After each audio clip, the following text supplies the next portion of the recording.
Kalau kita ngelihat bahwa sepak bola zaman sekarang menjanjikan banget. Kita nggak tahu berapa tahun ke depan lagi itu kontrak pemain itu pasti akan lebih gila-gilaan. Masih banyak juga yang ada dispute-dispute yang nggak terselesaikan gitu. Dengan dia harus menghidupi keluarganya mereka, terus gajinya harus dipotong atau dia bahkan nggak detail soal kontrak. Waktu dulu itu kita punya kontrak di level U18 itu ya masih banyak ya dibodoh-bodohin lah gitu. di apa aja. Gue sempet sampai bilang sama pemain, lu kalau bisa nego lah ke klub. Ya masa gajinya udah segitu masih lu potong lagi.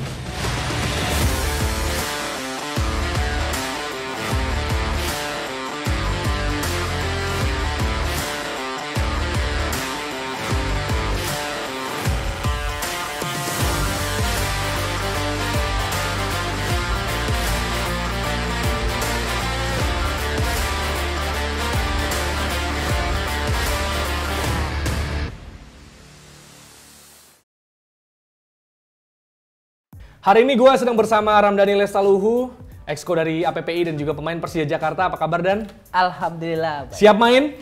Optimis. Wah, mantap. Top. Yes. Dan juga ini sosoknya mirip Isco Alarcon, pemain Madrid ya. Anggi dari APPI juga. Ya. Apa kabar? Baik. Ya, gue pengen nanya nih ya. Ini zaman sekarang kan serba sosmed gitu ya. Instan kalau mau populer gitu. Zaman sekarang, apakah pemain bola masih menjadi cita-cita atau impian buat anak kecil? Kalau bilang impian untuk sepak bola sekarang ya, kalau dulu saya masih kecil itu mungkin ketika di sekolah ditanyain cita-citanya jadi apa. Mungkin kalau saya pribadi itu saya selalu jawab itu saya pengen jadi kerja di kantoran. Hobinya apa? Sepak bola. Hobi. Hobi sepak bola. Ketika berjalannya waktu, gue pertama kali naik pesawat itu pertandingan antara Pospenas pertandingan pekan olahraga pesantren di Palembang. Di situ gue yakin bahwa sepak bola ini adalah masa depan yang bagus. Gue akhirnya lebih serius dalam sepak bola. Gue ngeliat anak gue, kalau gue lihat dengan zamannya anak gue nanti dan zamannya sekarang, gue ketika masuk Persija itu sulit banget gitu untuk masuk ke dalam satu klub profesional, itu sangat sulit. Ketika saya masuk, saya ngerasain ketika udah ada di dalam itu hobi yang tadi sepak bola yang tadi gue pikir adalah hobi itu gue rasa sekarang udah bisa jadi penghasilan yang bisa merubah keluarga gue gitu. Ya, gimana menurut lo? Gue pribadi gini, menurut gue terlalu pesimis kalau gue bilang enggak, tapi terlalu optimis kalau gue bilang iya juga. Wow. Ini untuk gimana ya? Kayak di sini ya kita lihat pemain bola, fame dan sebagainya, wah glamor lah gitu. Lu lihat senior, kita lihat Mas BP, siapapun ada. Cuman harus ditekankan lagi, maksud gue, lu ada berapa sih yang bisa jadi Ronaldo? Lu ada berapa orang sih dari seluruh, let's say La Masia, Academy. Mereka nyiapin pemainnya, oke lu tetap harus bisa ada skill untuk jadi pelatih dan sebagainya, karena mungkin di La Masia juga berapa sih yang jadi Messi dari kita tahu udah top lah, akademi top gitu. Cuman terlalu terlalu pesimis juga kalau kita bilang ya belum bisa di Indonesia gitu, karena udah ada bukti yang kayak Ramdhani bilang, sekarang anak-anak udah bisa gaji besar. Cuman ya itu yang harus diingetin, jangan terlalu fokus, apalagi kita tahu ya oke, dia fokus di lapangan harus 100%. Once lu udah main sebagai profesional, ya lu harus kerja lu di lapangan pasti gitu. Cuman harus dipikirkan juga setelahnya lu mau nanti menjadi apa. Karena kita tahu karir atlet berapa lama sih? 10. Yang suka nggak dipikirin kan, oke gue mau jadi atlet. Dar, dia udah selesai pensiun, kita nggak tahu pensiun cepat. Dia harus balik ke civil society, dia harus balik ke ini. Gue jadi apa ya? Gue bingung, gue harus ngapain ya gitu. Mungkin sekarang udah kebantu dengan, lu main di karir profesional, followers banyak, cuman tetap nggak berguna kalau emang lu nggak ada hal lain yang bisa lu kembangkan juga gitu. Maksud gue makanya terlalu pesimis juga bisa Ramdhani cerita, kita lihat banyak lah sekarang pemain-pemain top, dia bisa ngidupin keluarganya alhamdulillah. Cuman ya kita lihat juga jangan terlalu optimis juga karena masih banyak masalah juga. Kalau emang ngomongin gitu, kita ngomongin masalah kontrak, masih banyak juga yang ada dispute yang nggak terselesaikan gitu. Dengan dia harus menghidupi keluarganya mereka, terus gajinya harus dipotong atau dia bahkan nggak detail soal kontrak dan akhirnya dia harus oh ya ternyata harus kayak gini. Kadang mikir terlalu pesimis juga enggak, tapi terlalu optimis juga jangan juga. Itu loh yang menurut gue mimpi. Tapi untuk jadi untuk menjadi satu impian buat anak-anak di sepak bola untuk zaman sekarang itu kadang-kadang bisa instan, itu dia bisa mendapatkan itu secara instan, dia juga bisa jatuh juga secara instan. Dengan kita ngelihat media sosial, dengan kita ngelihat gimana pujian-pujian, terus gimana kita lihat media mengangkat, gembor-gemborkan. Nah, terkadang sebagai seorang pemain dia bisa menjadi superstar, tapi itu tergantung diri dia sendiri untuk di zaman sekarang ini. Makanya kalau kita ngelihat bahwa sepak bola zaman sekarang menjanjikan banget. Kita nggak tahu berapa tahun ke depan lagi itu kontrak pemain itu pasti akan lebih gila-gilaan, sampai mungkin dulu kita untuk mau nyampe ke luar negeri aja sulit, mau berangkat kemana main apalagi main di luar negeri itu sangat sulit. Sekarang gampang, banyak banget agensi, banyak banget orang yang bisa pemain muda ini dengan usia masih 17 tahun bisa dibawa kemana. Nah itu dia, kembali lagi ke pribadi. Sebagai seorang pemain profesional, ketika di usianya sangat muda tetapi dia udah punya kontrak dengan klub, dia sudah menjadi seorang pemain profesional. Iya. Tapi kalau ngomongin soal tadi ya, pemain profesional, ngomongin soal kontrak segala macam. Gimana sih prosesnya waktu dulu lu main juga gitu, sampai seorang pemain ketika lu waktu itu disebut oke, gua adalah pemain profesional gitu. Di tingkatan mana? Apakah ketika sudah ada kontrak profesional ya kan kita udah seleksi. Mungkin kalau sekarang lu udah bisa beliin Mini Cooper gitu profesional. Enggak. Kalau gue gue merasa bahwa gue sebagai seorang pemain profesional itu di level dimana gue udah punya kontrak resmi sama klub. Pertama gue karir gue mungkin di SSB, terus gue di Klat Maluku, gue diambil di Klat Ragunan. Gue terus bermain di top level, maksudnya masih di U18-nya klub-klub. Gue itu sempat juga Persija Jepara. Gue punya gaji, tapi gue masih belum memiliki kontrak yang bisa menjadi pegangan kuat. Kadang-kadang di waktu dulu dulu itu kita masih intern.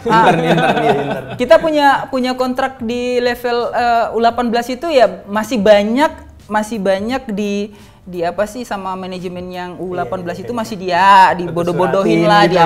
Jadi udah ketika main aja bola. Nah, ketika gue juga nggak kebayang gue bisa masuk di Persija dengan waktu yang sangat cepat. Ketika gue masuk ke situ gue kaget dengan banyak aturan yang ada di kontrak, terus banyak aturan yang lu latihan di Ragunan sama di Persija berbeda loh. Persija ini harus latihannya seperti kayak gini.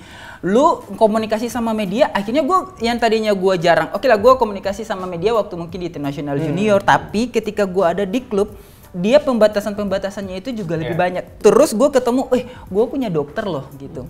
Gue punya dokter yang ngatur makanan gue. Gue juga punya lebih pelatih yang ngatur lebih disiplin gimana gue harus latihan. Di situ gue tahu bahwa gue sekarang berada di level seorang pemain profesional, di mana gue sudah harus belajar tentang memanage diri gue sendiri gitu. Iya. Kalau pengalaman lu Ki, karena kan lu sempat Pelita, PBR gitu ya, dan jadi sempat Boavista juga. Ya itu programnya Pelita. Jadi waktu itu gue pengen cerita di Indonesia karena dulu kan gue ikut SSB. Waktu biasanya SSB itu cuma mungkin sampai umur 16 tahun lah. 16 tahun, setelahnya lu udah milih tuh, udah bingung tuh mau kemana. Kalau sekarang mungkin udah ada Elite Pro bro ya, udah jenjang ke klubnya udah lebih enak. Kalau dulu gue nggak ikut, pernah disuruh sama ada yang udah masuk ke Ragunan aja gitu, ke sekolah atlet. Terus kayak orang tua mutusin udah nggak usah gitu. Akhirnya satu ketika gue ikut latihan di SSI Arsenal di Ciputat. Itu gue masih bener-bener nggak tahu nih gue bakal jadi pemain bola apa enggak nih. Pokoknya ya itu gue keluar SSB, gue nggak tahu harus kemana, udah gue ikut latihan aja. Ternyata beberapa tahun itu ada U21. Dimulainya itu dari situ, Under 21. Gue disuruh ikut seleksi, pelatihnya dulu Pak Jajang Nurjaman, head coachnya. Di situ gue main bareng Deddy Kusnandar, Persib. Itu bener-bener gue baru kebuka, ini apa ya gitu U21. Karena kan paling cuma levelnya dulu kita U18 ya, dan suratin gitu kan. Gue nggak tahu sampai sejauh itu, ini U21.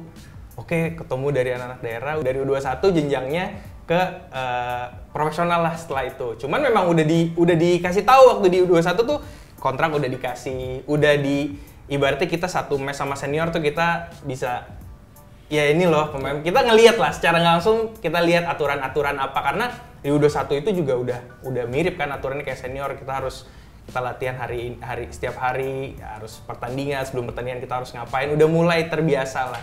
Cuman memang dulu zamannya gue Ramdhani kan belum banyak akademi yang afiliasinya langsung sama klub. Kan. Kalau sekarang kan ya kayak udah jenjangnya tuh udah lebih mudah itu yang dulu. Kalau sekarang kan kita ngelihat bahwa klub itu kan punya Elite Pro. Nah, Elite Pro itu pemain itu kalau si pemainnya kalau nggak salah ada pemain di senior yang kurang, kayaknya bisa naik ke situ, bisa naik menggantiin dan jadi kayak reserve-nya gitu ya, reserve team. Nah, jadi bisa dibilang bahwa Elite Pro itu memang semi pro, cuman mereka itu sebenarnya sudah bisa dikatakan profesional.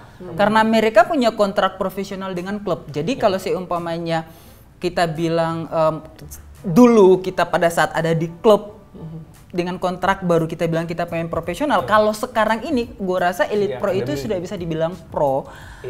Tapi yang tadi gue bilang untuk pemain di usia muda dia harus pintar memanage dirinya gitu. Ya, berarti sebenarnya bukan ukuran dari usia ya, atau Enggak. bermain, tapi kalau ada kontrak resmi disodorkan buat lo, lo adalah pemain profesional. Ya. Itu dia. Nah tapi gini, kalau dilihat dari kontraknya gitu ya, kontrak profesional, karena mungkin banyak dari kita yang belum tahu juga gitu kan. Ada apa, perlindungan apa yang membedakan nih bener-bener selain lu pasti bermain untuk klub ini gitu, dan tadi lu bilang ada program-program dari klub sendiri. Apakah ada mungkin semacam perlindungan dalam hal misalnya, oke lu terjamin nih kontrak berapa tahun, atau mungkin ada fasilitas-fasilitas yang disebutkan dalam kontrak seperti itu? Perlindungan sih biasanya kalau di Liga 1, Liga 2 itu udah ada standar ya, bahkan FIFA juga udah ngeluarin standar player kontrak yang memang ya ini pemain harus idealnya lah, basicnya lah, lu dapat kesehatan gitu, lo fasilitas tuh juga mungkin fasilitas bisa nego lagi ya, kayak kita lihat pemain asing kan mungkin dia bisa negosiasi ya gue butuh kendaraan dan sebagainya ya. Gue rasa sih bisa gitu, untuk pemain Indonesia pun bisa kalau memang dia baca dulu kontraknya, dia lihat ada yang kayaknya gue dari luar kota, gue mungkin bawa keluarga, kan suka ada tuh nih mungkin pemain senior yang dia ngajuin ke manajemen karena dia tahu nggak ada di ini, dia bilang ya saya mau ini bisa ya, oke nggak ada masalah. Cuman kan memang intinya pada akhirnya ya kita mengetahui isi kontraknya dulu kan. Mungkin kalau emang tiba-tiba nggak ada unitnya, kita kan bisa, kok gue nggak ada perlindungan kesehatan ya. Ya berarti dulu ada yang cerita ya kalau kontrak akhirnya kan lu pelajarin dulu kontraknya sesuai standar yang kita tahu. Mungkin udah ya harusnya klub-klub sekarang udah paham lah, karena kan FIFA juga ngasih tahu standar player kontrak seperti apa. Udah nggak yang ya berdoa sih, udah nggak cuman kertas gitu nih, oke, kontrak selesai ya kan, enggak gitu. Cuman di satu sisi kan pemain juga harus paham juga gitu, dengan enggak ya memang tebel sih, cuman lu harus respect sama diri lu sendiri lah. Lu tuh harus tahu lu dapat apa, itu dia kewajiban gitu. ya. Apa yang jadinya akhirnya pemain kan nggak cuman oke tanda tangan terus dia seenak-enaknya aja tuh. Padahal nggak bisa, itu udah ada aturannya gitu. Bahkan dulu ada di Pelita Jaya kalau nggak salah. Bener, gue inget ada pemain pakai baju tim luar negeri kalau nggak salah. Ya kayak kita pakai baju jersey gitu. Iya. Dipanggil sama pelatih. Ini yang bayar lu, digituin bos. Ini yang bayar lu nih gitu. Karena dia nganggap once lu udah fokus ini udah gitu loh. Tapi kalau sistem kontraknya sendiri dan sebagai pemain gitu, apakah maksudnya tiap klub beda-beda atau tiap pemain beda-beda, ataukah ada mungkin template sendiri tentang kontrak cuma beda isinya aja yang lo alamin sebagai pemain gimana? Gini, kalau misalkan bicara kontrak, kalau zaman dulu itu kan kebanyakan klub itu kadang-kadang ada yang ngerjain pemain gitu. Mungkin karena pemainnya lalai nggak baca kontrak, dia hanya melihat nominal. Jadi udah pengen buru-buru juga deh. Ketika nanti mentok dia mendapatkan permasalahan, dia bingung. Soalnya sebagai pemain itu kan bisa dibilang sebagai seorang karyawan, dan klub itu adalah perusahaan. Maksudnya ketika kita sudah ngelakuin hak kewajiban, kita harus dapat kewajiban apa aja sih? Maksudnya bisa dibilang yang tadi sudah disebutkan sama Angki bahwa kesehatan, ketika nanti dia cedera juga harus ditanggung sama klub. Terus dia masalah fasilitas lain juga. Kalau fasilitas lain itu mungkin negosiasi pribadi antara pemain dengan klub. Tapi kalau misalnya yang harus benar-benar difasilitasi standar, ya itu ya tadi ya, pertama yang otomatis lah haknya dia untuk gajinya itu udah harus. Untuk kesehatannya, terus ketika nanti dia cedera ataupun perlindungan apapun yang ketika memang itu dia ngelakuinnya dan terjadinya itu di klub. pertandingan, latihan atau apapun itu harusnya. Terus kalau misalkan dibilang untuk masalah kontrak itu yang tadi dibilang itu kan itu ya negosiasi antara pemain sama klub. Beda. Pas kejadian di Gresik sih waktu itu kan udah di grup APPI juga kan sebagai member, terus dikirim draft, gue bilang gue pinjam ya, gue mau baca dulu. Kebetulan ada beberapa pemain ya, udah kita baca dulu aja yuk gitu, nggak diburu-buru juga kan. Oh enggak kata gue, manajemennya bilang kita baca. Terus pas tuh di grup APPI dibilang standarnya seperti ini, kalau ada yang mau ditanyakan silahkan gitu. Ya udah gue coba tanya. Iya, gue kan juga nggak paham ini kan nggak paham banget, bukan orang hukum, tapi ya udah standarnya kalau lu nggak tahu tanya sama yang tahu gitu kan. Yang kebetulan di APPI juga kan banyak ya orang legalnya banyak. Kita akhirnya ngumpul apa tuh yang harus diganti, itu kita baca. Oh ya udah kalau emang gitu kita kasih kita tandain, kita balikin ke klub. Tapi kita nggak yang fasilitas berlebihan minta apa, enggak sih, ibaratnya ya udahlah, emang kita kan emang udah aman, kita rubah itunya.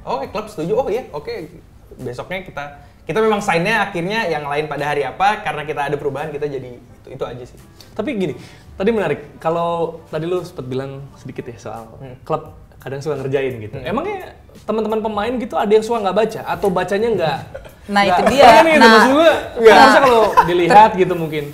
Nah, harusnya bisa dong. Ya, makanya dari itu kita butuh untuk sekarang kita harus kampanyekan bahwa harus baca kontrak, terus dari APPI setebal juga. Apapun itu ya. Dari APPI juga udah menyarankan kalau ketika pemain tidak paham bisa bertanya. Ketika ada pemain yang merasa bahwa kontraknya ada masalah, tanya lagi ke APPI karena APPI punya lawyers, punya orang yang mengerti tentang hukum, terus punya juga mungkin ketika pemain banyak yang nggak tahu tentang standar kontrak, mungkin bisa bertanya gitu. Jadi ketika nanti ada permasalahan yang terjadi, APPI bisa bantu untuk memfasilitasi ke NDRC, dan kita juga punya lawyers untuk membantu. Oh ini kontraknya udah sesuai dan sudah tidak ada masalah lagi untuk tidak dibayarkan atau tidak diselesaikan gitu. Oke, nah tapi kalau dilihat sendiri ya, seperti yang tadi udah gue bilang, kan tadi lu juga sempat singgung klub ngerjain. Emangnya suka ada masalah apa sih? Apa masalah yang terjadi yang mungkin dari pengalaman kalian sendiri atau mungkin dari pengalaman cerita temen ya, mungkin yang terjadi dari masalah kontrak ini? Kalau gue waktu itu masalah di Gresik. Ya, ini gue cerita aja, maksudnya nggak ngerjain sih kalau ini lebih ke, kalau gue ngerasa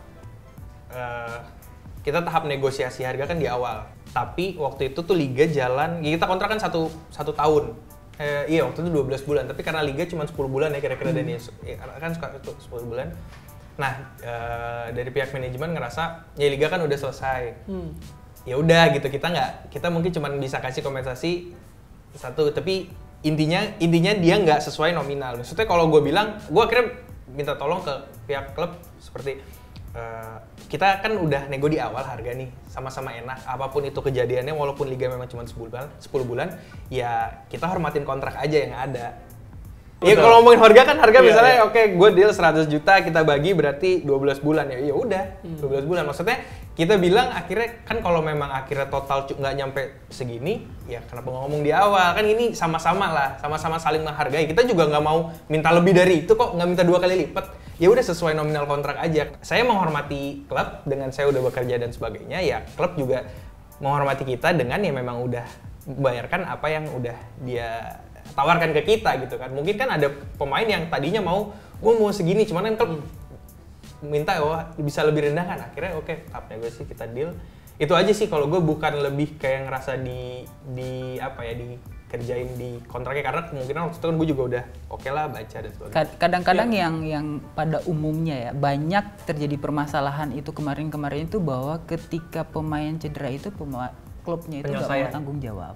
Padahal di awal makanya dibilangin bahwa sebenarnya standar kontrak, dan memang kalau seumpamanya pemain itu cedera, itu adalah hak tanggung jawab dari klub. Nah itulah kenapa mungkin pemain itu dia nggak baca, terus klub juga nggak mau masukin ke dalam kontraknya itu, akhirnya dia nggak tahu. Nah di situ yang bisa dibilang bahwa sebenarnya pemain itu kadang-kadang butuh baca kontrak bahwa tidak banyak ada klub-klub yang iseng masalkan udahlah gua nggak usah masukin lah kalau dia cedera biar nggak usah gua obatin gitu. Paling dia nggak baca sampai ke situ kok gitu. Harusnya itu udah kewajiban klub harus dimasukin gitu loh kontrak isi standar kontraknya yang pokoknya standarnya lah ya. Yang tadi dibilang apa jaminan-jaminan apapun itu yang harus harus dimasukin. Kadang-kadang klub kan kadang-kadang iseng juga. Akhirnya ketika nanti tiba-tiba dia cedera, ya lu obatin sendiri dong pakai uang lu. Nggak ada di kontrak. Nggak ada di kontrak. Kadang tuh ada yang gitu. bilang cedera, terus dibilang oh cedera lama nih. Maksudnya kalau sebelum gue pribadi, datang ke klub gue. Nah itu gue pribadi ngerasa harusnya kan ada medical check up sebelum sign kontrak. Cek medical check up cedera. Semualah gitu. Yang udah tahu gitu. Itu dia dong. Kenapa jadi tiba-tiba ini kan kamu cedera bawaan. Mohon maaf nih bos gitu. Kalau gua karena teman gua ada, jujur aja. Ada yang kemarin dia ngomong iya nih karena dianggap cedera lama. Terus gua bilang, "Lah lu kan medical check up nggak sebelumnya?" Nah, waktu itu nggak ada masalah. Terus dibilang cedera lama atas dasar apa?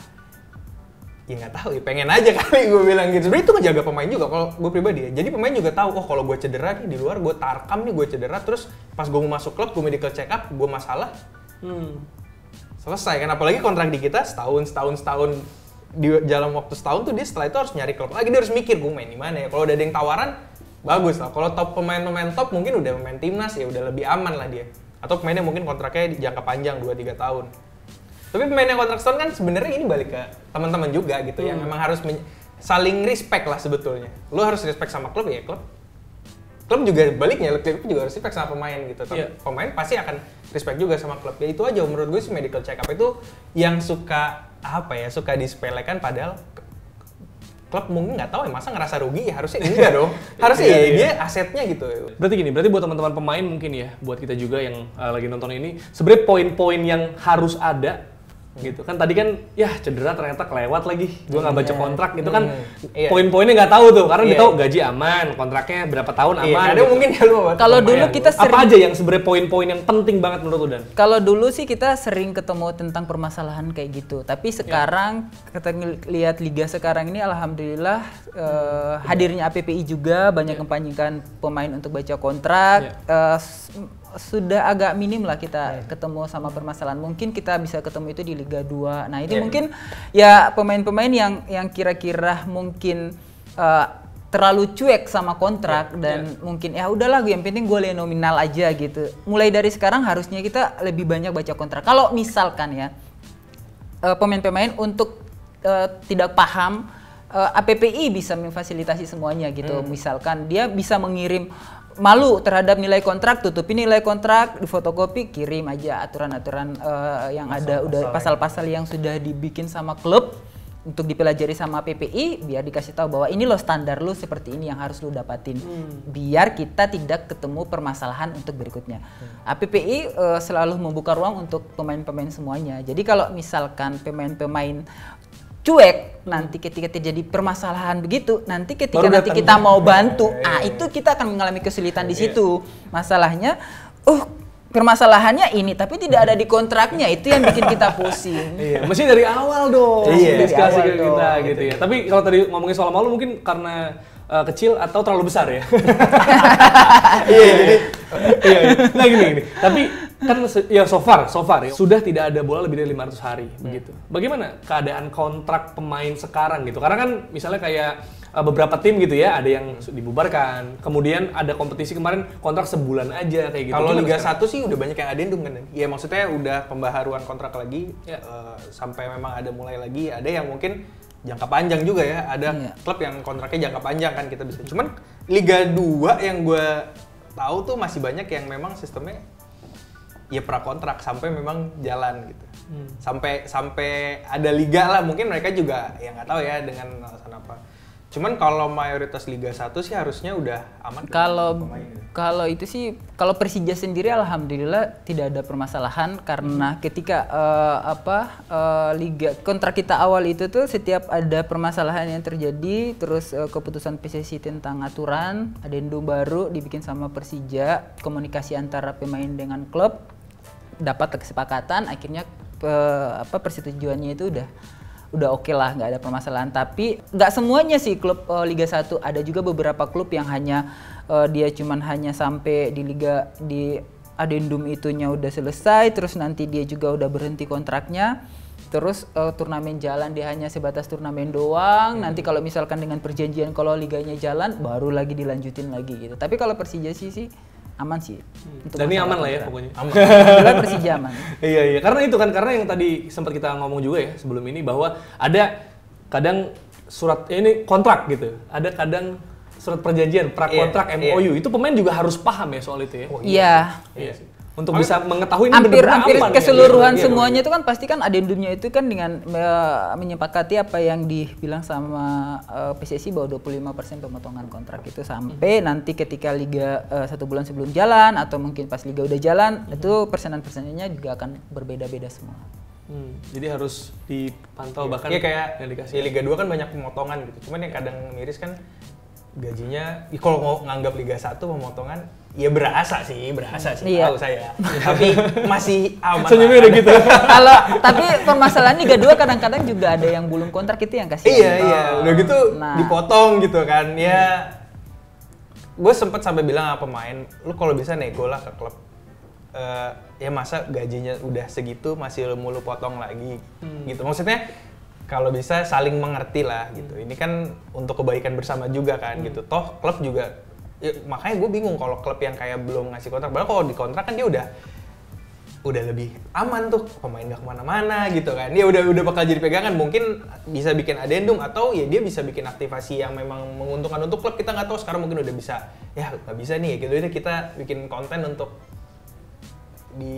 kita monetize mungkin di YouTube atau gimana, maksudnya pendapatan kan udah bisa dari mana-mana kan. Ya kalau kita ngomongin sepak bola modern kata Dani zamannya sekarang kan udah berubah gitu. Mungkin kalau zaman dulu senior sepak bola fokus sama ya udah dia latihan, tapi sekarang kan udah banyak kan yang bisa diutilize dari si pemain itu sendiri. Endorsement kita lihat sosial media. Seneng ya kira. Bahkan klub juga mungkin gua mensupport teman-teman yang lain aja. Bahkan klub juga kuenya banyak ya bisa dibagi-bagi. Bisa. Iya. Klubnya bisa. Dia sekarang dia latihan, dia pay per view, gue nggak tahu lah gitu. Maksudnya banyak yang bisa gue baru baca kemarin Juventus Dybala itu dia nggak deal soal rights-nya dia, karena rights-nya dia diambil sama pihak ketiga. Dia rasa kalau di sana kan detail ya, kalau di Eropa gitu kita lihat bahkan sampai potongan rambut, suara gitu, nomor punggung itu udah jadi rights. Jadi di luar udah top lah. Mungkin kalau di kita kan ya bisa klub yang manfaatin, oke gue udah sign pemain, oke gue butuh sekarang ada sponsor, gue butuh untuk konten, ya udah gitu, lu bisa mempekerjakan mereka juga kan gitu. Iya. Gitu sih. Itu yang jelas pasti buat teman-teman pemain juga ya, supaya bisa memahami, melihat, memantau, meneliti betul kontraknya seperti apa. Dan yang jelas ini buat Dani yang masih aktif. Siap main kan? Siap lah. Optimis itu doa, Bang. Dan thank you banget Anggi, thank you banget. Siap, terima kasih banyak.